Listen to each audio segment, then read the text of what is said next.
Good morning. So, today we're going to talk a little bit about how God gives you talents.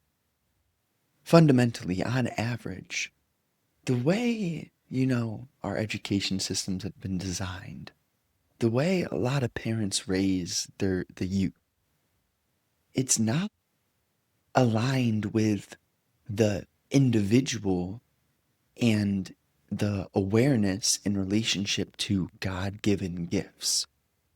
And that needs to change. Why? Right?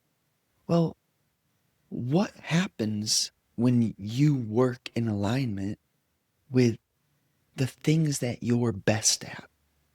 Now, this isn't about avoiding what you're not great at or running from your quote unquote weaknesses. You almost get to a point you realize, okay, I have things that I'm meant to do, and I have other things that may not come super easily to me. But it doesn't mean that that's a weakness. Honestly, humans don't really have many weaknesses unless you create that in your psyche. If you believe that you have weaknesses, of course you'll create weaknesses, of course. But when we're looking at God-given talents, let's look at one of my favorite stories. It's subtle, it's interesting. It's like when I was a kid and it was my turn to read to the class as we went around in the circle, right? Everyone had to read. I would always be anxious before, of course. But then when it was my turn to actually share the words, to speak, to express my voice, something felt different. And I never really noticed it until recently. Then I had like a inquiry into that memory.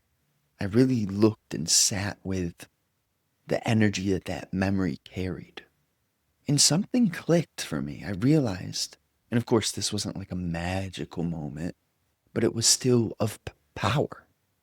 And I just kind of realized, oh, wait, I never would have predicted being who I am, sharing what I share, doing what I do in terms of podcasts, social media. Like the context of me as a kid, I was very much like disinterested in social media. Long story short, I know that I'm meant to listen to people and to speak to others. Of course, right, I'll do other things in this life, but in relationship to God-given talents or gifts, for me, it's the interpersonal world, the energetic understanding, the things that are unseen. It may be like that for you. It may not be. But ultimately, it's not that you have any weaknesses. I'm just saying it's so important to figure out the things that God planted in your heart from birth, the destiny that was pre-written.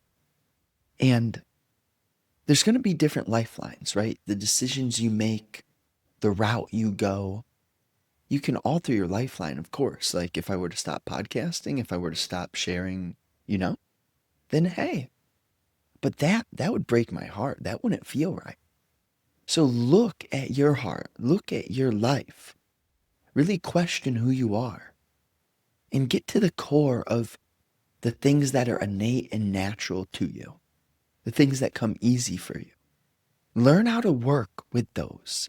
Ask God, ask yourself, journal, write questions that are going to help you extrapolate the magic, the energy within your talents.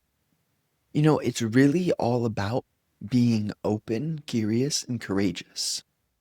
When you're open, you'll look at yourself. When you're curious, you'll ask the right questions. When you're courageous, you won't run from your fear. You won't run from your darkness. So you'll transmute that. I appreciate you listening. Short one today, but if you enjoy, just check the link below. I got a nice offer for you, really. We could create a great physique, get rid of negative thinking, free energetic blockages, and the list goes on. It's whatever you need. I'll meet you where you're at. If you enjoy this, have a great day. Hey, have a great day nonetheless, either way. And check that link below.